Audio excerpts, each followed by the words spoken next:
The overall goal of this study is to describe the surgical techniques involved in a canalostomy in both adult and neonatal mice.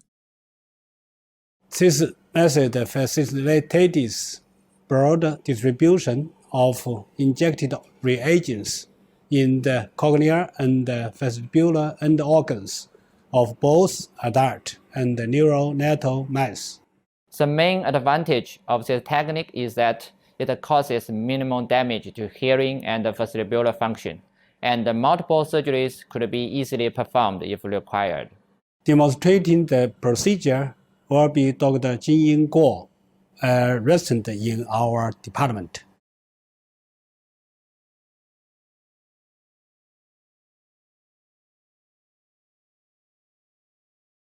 Begin by connecting polyamide tubing to polyethylene tubing in order to make the injection cannula.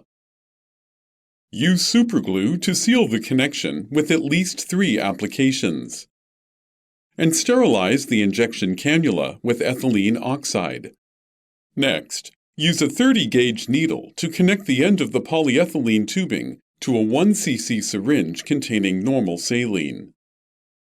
Fill the cannula with normal saline by injection with the 1 cc syringe to check for any leakage or blockage at the connection between the polyamide tubing and the polyethylene tubing.